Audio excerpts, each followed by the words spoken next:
오늘 보아스 인사로 시작하겠습니다. 하나님께서 여러분들과 함께하기를 바랍니다. 네, 여러분 잘 읽으실 수 있죠? 하나님께서 여러분들에게 복 주시기를 바랍니다.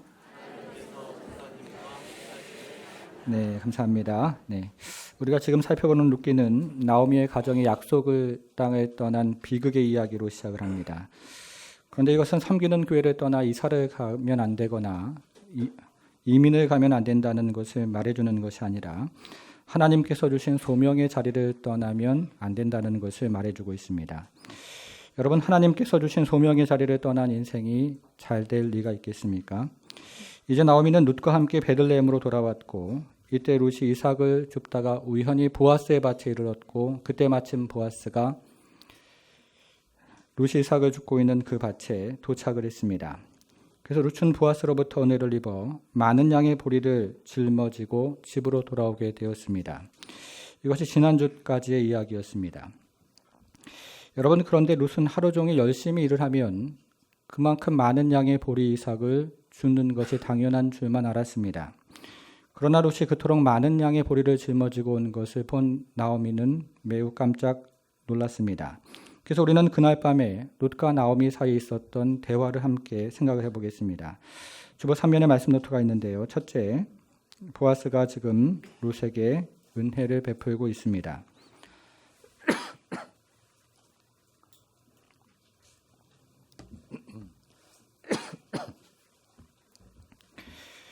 오늘 본문을 가지고 연극을 만들다면 오늘 본문에서 새로운 무대가 등장을 할 겁니다.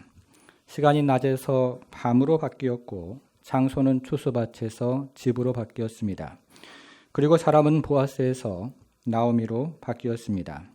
시간이 바뀌고 장소가 바뀌고 사람이 바뀐 새로운 무대가 등장을 하는 겁니다. 이제가 서편으로 넘어가고 땅거미가 지는 저녁이 되자 나오미는 매우 초조한 마음으로 며느리가 돌아오길 기다리고 있습니다. 그리고 잠시 룻이 가져온 많은 양의 보리와 적지 않은 양의 볶은 곡식을 보면서 매우 깜짝 놀라게 됩니다. 여러분, 나오미는 이때 무슨 생각을 하고 있었을까요? 나오미는 룻이 누군가의 도움을 입어서 많은 양의 보리와 적지 않은 양의 볶은 곡식을 가져왔다는 사실을 어렵지 않게 눈치를 챘을 겁니다. 그래서 나오미는 룻에게 어디에서 이삭을 주었는지를 물었습니다. 여러분, 이때 룻이 어떤 대답을 합니까? 여러분들은 룻이 어떤 대답을 했는지를 잘 알고 계시는데요. 지금 우리가 나오미가 되어서 아무것도 모른다고 생각을 하고 오늘 본문의 19절 하반절을 같이 한번 읽어보겠습니다. 19절 하반절, 룻이 누구에게서 일했는지 여기를 읽어보겠습니다. 시작. 룻이 누구에게서 일했는지를 시어머니에게 알게 하여 이르되 오늘 일하게 한 사람의 이름은 보아스니이다 하는지라. 누구라고 되어 있습니까? 나오미는 룻이 보아스의 도움을 입었다는 사실을 듣고 매우 놀라게 됩니다. 나오미는 룻이 보아스의 도움을 입었다는 말을 듣고 아마도 영적인 전율을 느꼈는지도 모르겠습니다. 여러분, 그러면 나오미가 룻이 보아스의 도움을 입었다는 사실을 듣고 영적인 전율을 느꼈던 이유가 무엇일까요? 자, 20절에 그 힌트가 나오는데요. 우리가 20절도 같이 한번 읽어보겠습니다. 20절 같이 읽습니다. 시작. 나오미가 자기 며느리에게 이르되 그가 여호와로부터 복받기를 원하노라. 그가 살아있는 자와 죽은 자에게 은혜 베풀기를 그치지 아니하리라 하고 나오미가 또 그에게 이르되 그 사람은 우리와 가까우니 우리 기업을 무릇 자중에. 하나이니라 하노라. 나오미는 룻이 보아스의 도움을 입었다는 말을 듣고 영적인 전율을 느끼면서 세 가지 반응을 했습니다. 첫째, 나오미는 하나님이 보아스를 축복해 주시기를 기도하고 있습니다. 나오미는 룻이 보아스의 도움을 입었다는 사실을 듣고 보아스를 하나님께서 직접 축복해 주시기를 기도하고 있는 것입니다. 둘째, 나오미는 하나님께서 자신의 가정을 여전히 사랑하신다는 사실을 깨달았습니다. 여기서 나오미는 보아스가 살아있는 자와 죽은 자에게 은혜 베풀기를 그치지 않는다고 말을 하고 있는데요. 여기서 살아있는 자는 나오미와 룻을 말하는 것이고 죽은 자는 나오미의 두 아들 말론과 기론, 그리고 나오미의 남편 엘리멜렉을 말하고 있습니다. 그런데 여기서 말하는 살아있는 자와 죽은 자에게 은혜를 베푼다는 말은 당시 이스라엘의 풍속에서 나온 말이기 때문에 이것은 나오미가 자신의 가정을 하나님께서 버리지 아니하셨다는 그런 의미를 가지고 있습니다. 여러분, 나오미는 지금까지 자신의 가정에 대해서 어떤 생각을 하고 있었을까요? 약속의 땅을 떠나 이방 땅으로 이사를 가는 바람에 남편이 죽었고, 율법을 떠나 이방 여인들과 결혼을 하는 바람에 두 아들이 죽었습니다. 그래서 나오미는 자신의 인생이 기쁨을 의미하는 나오미에서 괴로움을 의미하는 마라라고 이야기를 했던 겁니다. 하나님께서 자신의 가정을 버리셨다고 생각을 했던 것입니다. 여러분, 그러나 나오미는 지금 자신의 가정에 대해서 어떤 말을 하고 있습니까? 나오미는 룻이 많은 양의 보리와 적지 않은 양의 볶은 곡식을 가져온 것을 하나님의 은혜라는 사실을 깨닫기 시작합니다. 그리고 나오미는 룻이 보아스에게 도움을 입었다는 것도 하나님의 섭리가 있었다는 사실을 깨닫기를 시작하는 겁니다. 그래서 나오미는 하나님께서 자신의 가정을 버리지 않았다는 사실을 깨닫게 되었습니다. 나오미가 하나님께서 자신의 가정을 여전히 사랑하신다고 확신을 했던 것입니다. 여러분, 그러면 이런 확신을 했던 구체적인 이유는 무엇일까요? 세 번째 그 이유가 등장을 하는데요. 셋째, 나오미가 보아스를 기업 물을 자 중에 하나라고 말을 하고 있습니다. 여기서 기업을 물은다는 말이 매우 어려운 말인데요. 그러나 기업을 물은다는 말이 룻기에서 매우 중요한 말이기 때문에 우리가 함께 이해를 해보겠습니다. 기업을 물은다는 것을 한마디로 이야기하면 구속하는 행위, 이렇게 말을 할 수가 있습니다. 그런데 구속하는 행위라는 말도 어려운 말이기 때문에 좀 더 쉽게 말을 하면 사람이나 재산을 되찾아오는 행위, 이렇게 정의를 할 수 있습니다. 그런데 사람이나 재산을 되찾아온다는 말도 우리에게 그렇게 와닿지 않기 때문에 몇 가지 예를 한번 들어보겠습니다. 첫째, 자신의 가까운 가족이나 친척이 가난해서 땅을 팔게 되면 기업 물을 자가 그 땅을 되찾아서 돌려줄 책임이 있습니다. 둘째, 자신의 가까운 가족이나 친척 중에서 노예로 팔려가게 되면 기업 물을 자가 그 사람을 다시 사서 자유인이 되게 할 책임이 있습니다. 셋째, 자신의 가족이나 친척 중에서 억울한 일을 당하는 사람이 발생을 하면 기업 물을 자가 그 억울한 신원을 풀어줄 책임이 있습니다. 그래서 기업 물은다는 것은 사람이나 재산을 되찾아오는 것, 되돌려오는 행위, 이렇게 정의가 됩니다. 여러분, 그런데 룻기에서 기업을 물은다는 말에는 한 가지 의미가 더 있습니다. 네 번째인데요. 한번 들어보십시오. 가까운 가족이나 친척 중에서 과부가 발생을 하면 기업 물을 자가 그 여인을 아내로 맞이해서 자손을 낳아서 그 가문을 이어줄 책임이 있었습니다. 이런 것들이 바로 룻기에서 말하는 기업을 물은다는 말입니다. 여러분, 이해하셨습니까? 몇 가지를 제가 말씀을 드렸는데요. 지금 설교를 잘 듣고 계십니까? 여러분, 그런데 우리가 읽은 20절에서 중요한 말이 우리라는 말인데요. 20절에서 기업 물을 자 앞에 있는 우리라는 말을 찾아보겠습니다. 여기서 말하는 우리는 누구일까요? 여기서 말하는 우리는 첫째 나오미이고 둘째 룻입니다. 이것은 보아스가 나오미의 기업 물을 자가 된다는 뜻이고 동시에 보아스가 룻의 기업 물을 자가 된다는 의미입니다. 여러분, 지금 나오미는 보아스가 룻을 아내로 맞이해서 자손을 낳는 데까지 생각이 미치고 있는 것입니다. 지금 나오미는 보아스와 룻의 결혼까지 생각이 미치고 있었던 겁니다. 그것이 바로 우리 기업 물을 자가 된다 하는 말의 의미가 됩니다. 여러분, 그러면 룻은 지금 나오미가 이야기하는 우리 기업 물을 자라는 말을 과연 이해를 했을까요? 21절을 보겠습니다. 21절 같이 한번 읽어볼게요. 21절입니다. 시작. 모압 여인 룻이 이르되 그가 내게 또 이르기를 내 주수를 다 마친 하더이다 하니. 여러분 여기서 룻이 전혀 다른 딴소리를 하고 있는 것이기 때문에 이해를 하지 못했다는 것을 뜻하는데요. 여기서는 룻을 소개하는 모압 여인이라는 말이 중요합니다. 여러분 앞구절인 19절에서 룻을 며느리라고 소개를 하고 뒷구절은 21절에서도 룻을 며느리라고 소개를 하는데요. 19절에서 며느리라는 말을 찾아보고 21절에서도 며느리라는 말을 찾아보겠습니다. 이렇게 앞에 구절인 19절과 뒤에 구절인 20절에서 룻을 며느리라고 소개를 하는데 20절에서만 룻을 모압 여인이라고 소개를 하는 것은 이방 여인, 룻이 이스라엘의 고유 풍속인 기업 물을 자를 이해하지 못하고 있다는 것을 말해주고 있습니다. 나오미는 보아스가 우리의 기업 물을 자라고 말하는데 룻은 우리의 기업 물을 자가 정확히 무엇을 의미하는지를 이해하지를 못했던 것입니다. 나오미는 지금 영적인 흥분 가운데 하나님께서 이루어 가실 긴 섭리를 바라보면서 우리 기업 물을 자라고 말을 하고 있는데 룻은 아직까지 영적인 영안이 열리지 않아서 우리의 기업 물을 자라는 말을 이해를 하지 못하고 있었던 겁니다. 서로 같은 말을 하고 있지만 서로 다른 생각을 하고 있었습니다.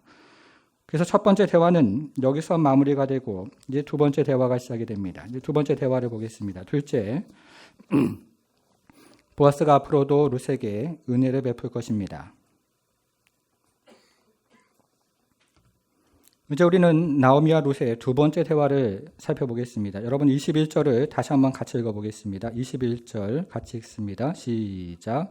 모압 여인 룻이 이르되 그가 내게 또 이르기를 내 추수를 다 마치기까지 너는 내 소년들에게 가까이 있으라 하더이다 하니. 여기서는 룻이 보아스에게 받은 두 가지 은혜가 등장을 합니다.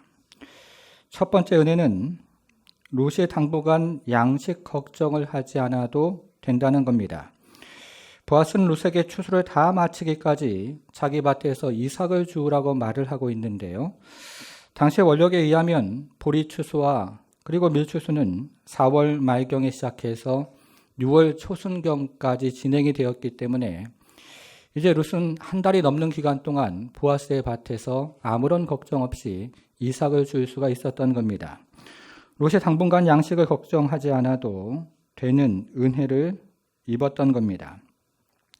두 번째 은혜는 룻이 이 추수 기간 동안에 베들레헴 공동체의 일원이 되는 그런 은혜를 입었습니다. 여러분 21절을 다시 한번 보겠습니다.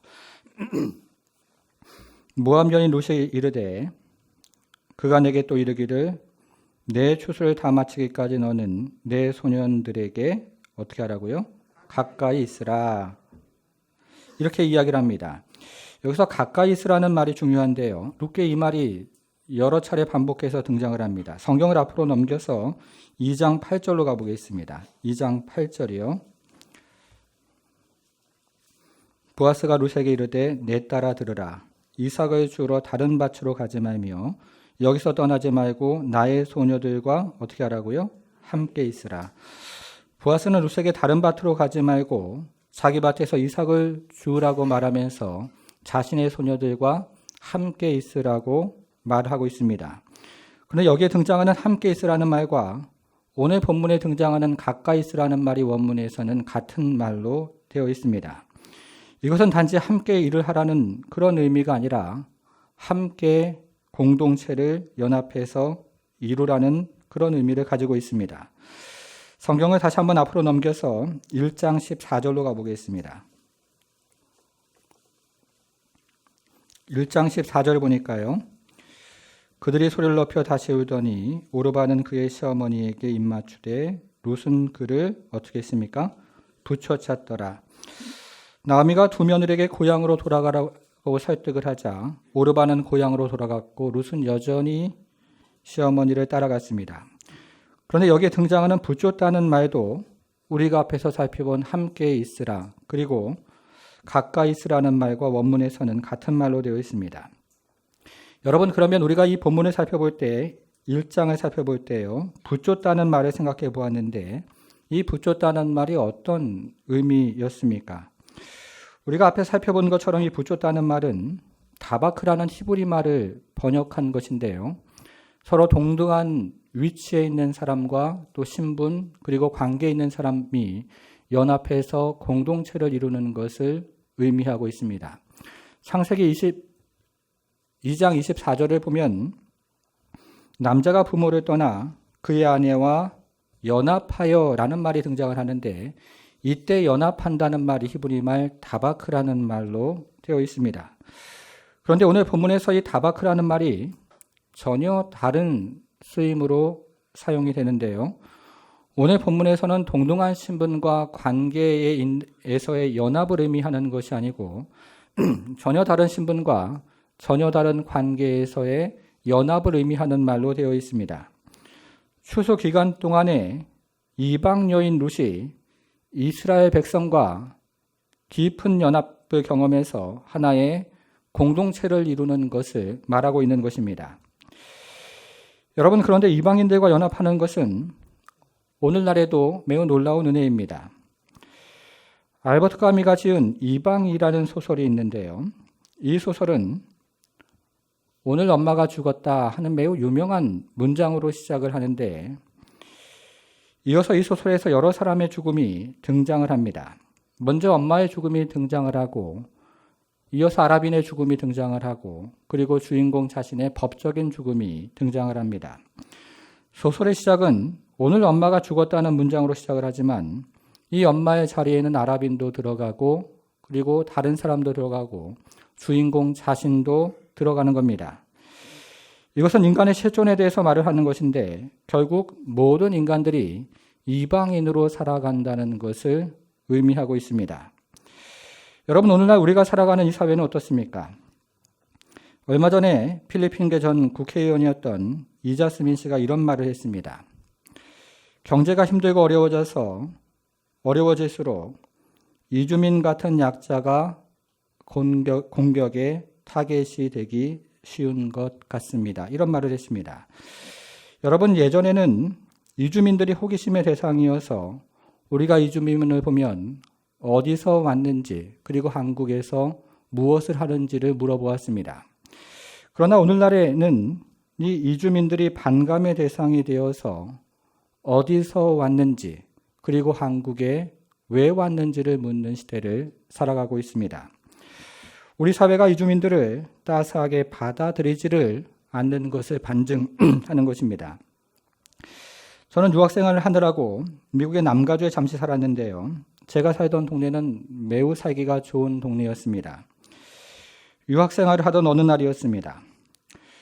운전을 하다가 신호등 앞에서 잠시 멈췄는데 그날 어찌나 피곤했던지 신호등이 바뀌는 것을 모르고 깜빡 졸았습니다. 여러분, 그러면 우리나라에서는 어떻게 될까요? 뒤에서 경적이 울리고 혹이나 욕을 들어먹지는 않는지 모르겠습니다. 그런데 제가 살았던 동네에서는 뒤에 있는 차가 경적을 울리지 않고 옆에 있는 차선으로 이동을 해서 그냥 지나갑니다. 혹시나 제 뒤에 차가 바짝 붙어 있으면 그 차가 뒤로 후진을 했다가 옆에 있는 차선으로 이동을 해서 지나갑니다. 저는 그 동네에 살면서 경적 울리는 소리를 딱 2번 들었는데요. 이 자동차의 경적은 위험 신호로만 그 사람들은 사용을 했습니다.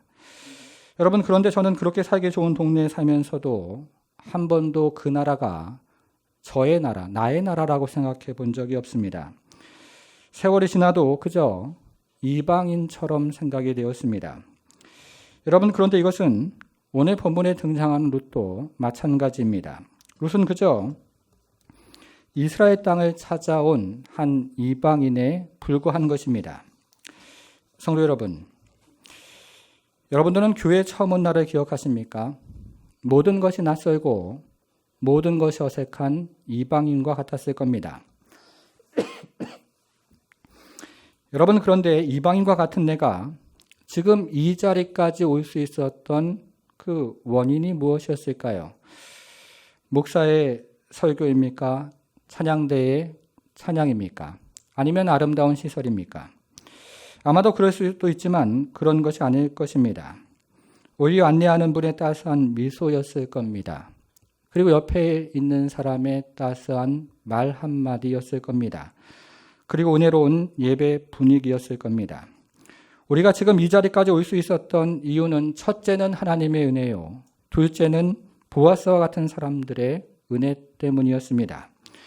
루치 하나님의 은혜와 보아스의 은혜로 말미암아서 이스라엘 공동체 안으로 지금 한 걸음씩 들어오고 있는 겁니다. 이것이 오늘 본문의 이야기입니다.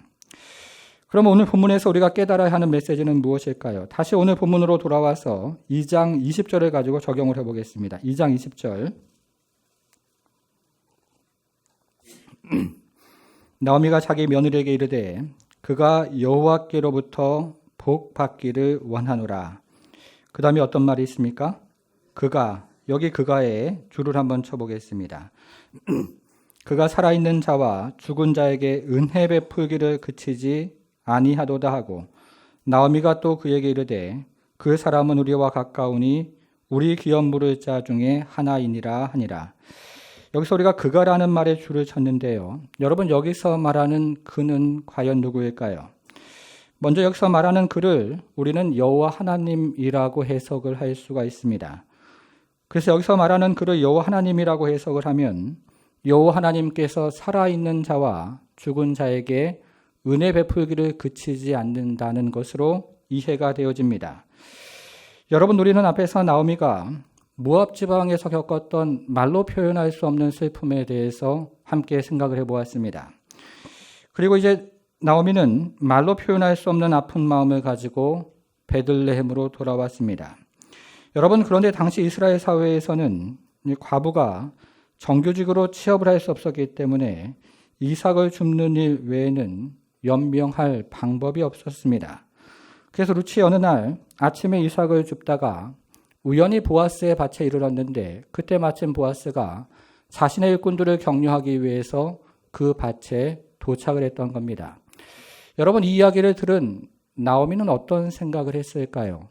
하나님의 크신 은혜라고 분명히 생각을 했을 것입니다. 그런데 루치 밭은 은혜는 여기서 끝나지가 않습니다. 이제 보아스는 룻에게 다른 밭으로 가지 말고 자신의 밭에서 일을 하라고 말하면서 자신의 일꾼들에게 룻을 건드리지 말라고 일을 합니다. 그런 다음에 룻에게는 일꾼들이 길러온 물을 마음껏 마시라고 말을 합니다. 여러분, 이 이야기를 들으면서 나오미는 또 어떤 생각을 했겠습니까? 하나님의 크신 섭리라고 생각을 했을 것입니다. 그러나 룻이 받은 은혜는 여기서도 끝나는 것이 아닙니다. 이제 점심시간이 되자 보아스가 룻을 식탁의 자리로 부르더니 자신들의 일꾼 옆에 앉히면서 자신이 직접 볶은 음식을 건네주었습니다. 그리고 일꾼들에게 곡식 다발에서 조금씩 뽑아버려서 룻이 쉽게 주울 수 있도록 배려를 했습니다. 여러분, 이 이야기를 들은 나오미는 또 어떤 생각을 했겠습니까? 이 이야기를 들은 나오미는 여호와 하나님께서 자신의 가정을 버리지 않았다고 생각을 했을 것입니다. 그래서 나오미는 여호와 하나님께서 살아있는 자와 죽은 자에게 은혜를 베푸시는 하나님이라고 고백을 하고 있는 것입니다. 성도 여러분, 여러분들은 하나님께서 여러분들의 가정을 결코 버리지 않는다는 사실을 믿으십니까? 하나님께서 여러분들의 가정에 은혜 베풀기를 그치지 않는 분이심을 믿으시기를 바랍니다. 여러분, 그런데 여기서 말하는 그를 해석하는 또 다른 방법이 있는데요. 여기서 말하는 그를 보아스라고 해석을 할 수가 있습니다. 자, 20절 다시 한번 보겠습니다. 20절 보니까요. 나오미가 자기 며느리에게 이르되 그가 여호와께로부터 복 받기를 원하노라. 그가 살아있는 자와 죽은 자에게 은혜 베풀기를 그치지 아니하도다.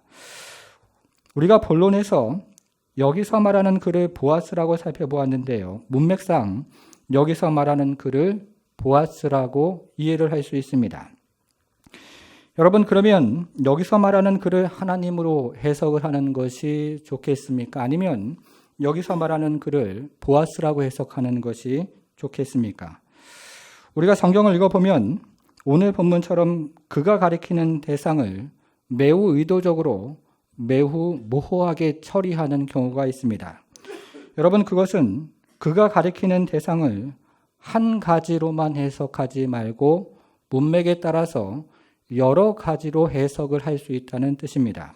그것이 오늘 본문에서는 그가 가리키는 대상을 한 가지로 해석하지 말고 하나님과 그리고 보아스 둘 다로 해석을 할 수 있다는 뜻입니다. 그래서 우리가 오늘 본문을 통해서 깨달아야 하는 것은 하나님께서 궁극적으로 은혜를 베풀어 주시지만 그 하나님의 은혜가 우리 삶 가운데 구체화되기 위해서는 보아스와 같은 사람이 필요하다는 것입니다.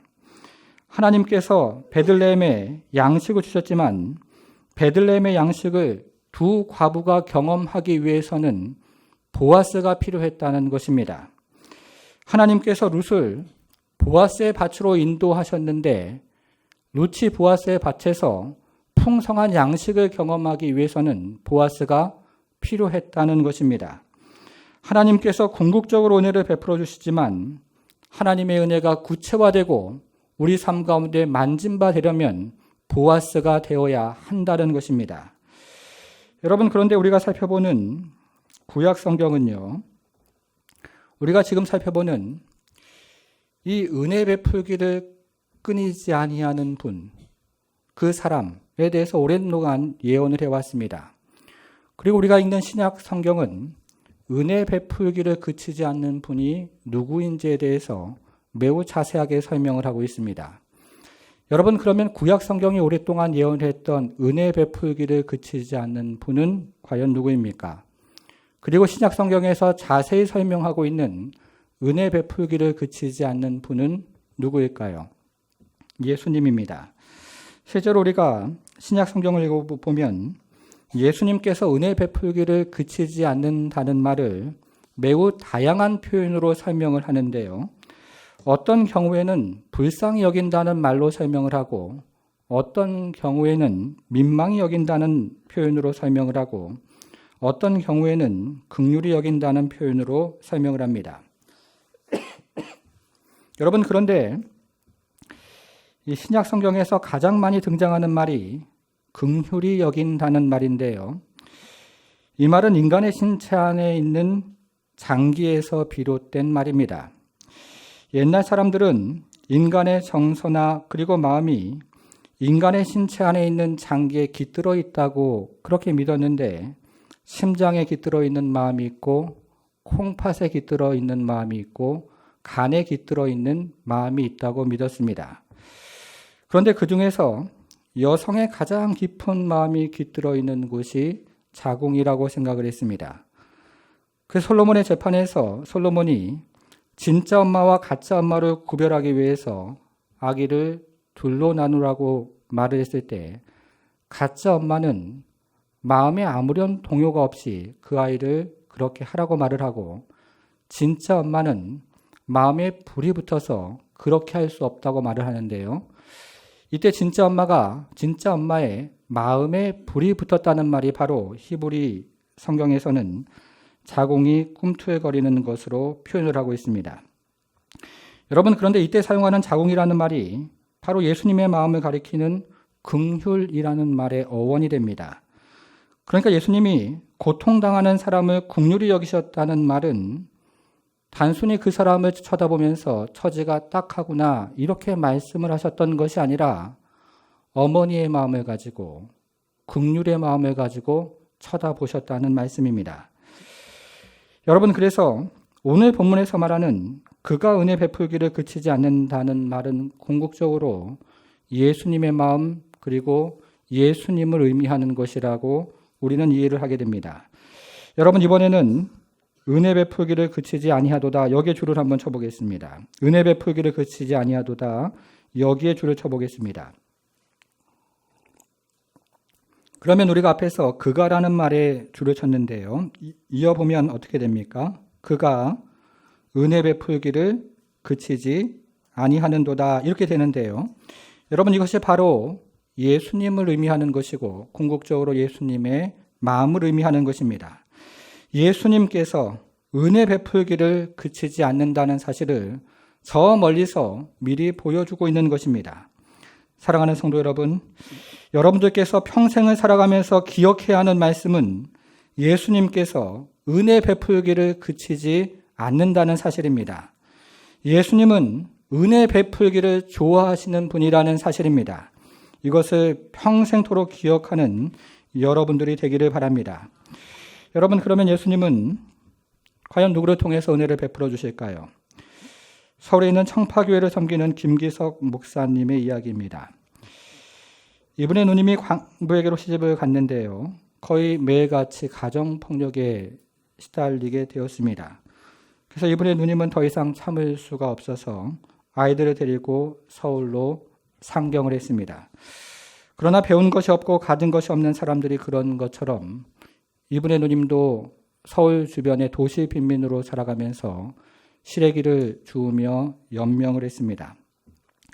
그때 김기성 목사님은 학교 교목을 하면서 홀로 된 아버지를 모시고 살았는데 퇴근을 하고 집에 돌아오면 가끔 아버지 얼굴에 수심이 가득했는데 그것은 어렵게 살아가는 누이에 대한 걱정 때문이었습니다. 그런 날이면 목사님이 방에 들어가서 봉투에 돈을 담아서 아버지에게 건네주면서 자신의 시간이 없어서 누이를 찾아갈 수가 없으니 아버지가 한번 찾아 다녀오시라고 말을 합니다. 그러면 아버지는 그 돈을 가지고 쌀을 사고 그리고 고기를 사서 누이의 집에 가서 국을 끓이고 그리고 남은 돈을 누이의 손에 건네주면서 남편 몰래 가지고 있다가 어려울 때 이 돈을 쓰라고 말을 합니다. 여러분, 그런 날이면 이 아버지는 매우 얼굴이 행복해 보였다고 합니다. 성도 여러분, 아버지의 마음은 과연 어디에 있을까요? 아버지는 번듯하게 살아가는 자식은 자랑스럽지만 고생하는 자식은 마음에 늘 걸리기 마련입니다. 아버지의 마음은 늘 고생하는 자녀, 바로 그 자녀에게 있는 것입니다. 성도 여러분, 우리 예수님의 마음은 어디에 있을까요? 우리 예수님의 마음은 늘 고통받는 자녀들과 함께합니다.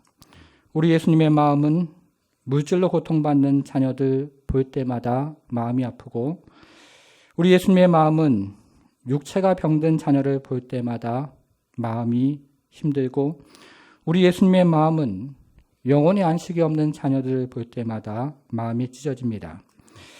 예수님은 오늘 본문에 등장하는 나오미 그리고 룻과 같은 자녀를 볼 때마다 마음이 아픈 것입니다.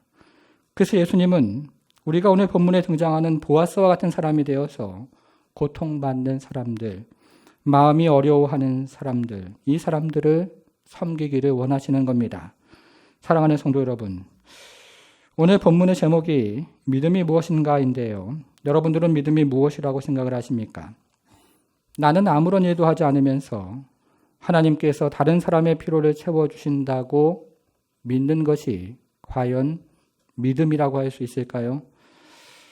나는 아무런 봉사도 하지 않으면서 하나님께서 교회의 필요를 채워주신다고 말만 하는 것이 과연 믿음이라고 말할 수 있습니까? 사랑하는 성도 여러분, 오늘 본문이 말하는 믿음은 예수님께서 은혜를 베풀어 주신다는 믿음입니다. 동시에 오늘 본문이 말하는 믿음은 예수님께서 은혜를 베풀어 주신다는 것을 내가 믿기에 내가 은혜를 베풀어 주는 사람이 되어지는 것입니다. 그래서 성경이 말하는 믿음은 예수님이 은혜 베풀어 주시는 것을 내가 믿는 것이고 내가 그것을 믿기 때문에 이제는 보아스와 같이 예수께서 은혜 베풀어 주실 것을 믿고 다른 사람에게 은혜를 베풀어 주는 것입니다. 사랑하는 성도 여러분, 오늘 본문을 통해서 한 가지 기억하시기를 바랍니다. 예수님은 우리에게, 여러분들에게 은혜 베풀기를 결코 멈추지 않고 예수님은 우리에게 은혜 베풀기를 그치지 아니하는 분입니다. 동시에 예수님은 우리가 은혜 베풀기를 원하는 인생을 살기를 원하십니다. 이것이 바로 오늘 우리가 하는 성찬의 진정한 의미인 것입니다.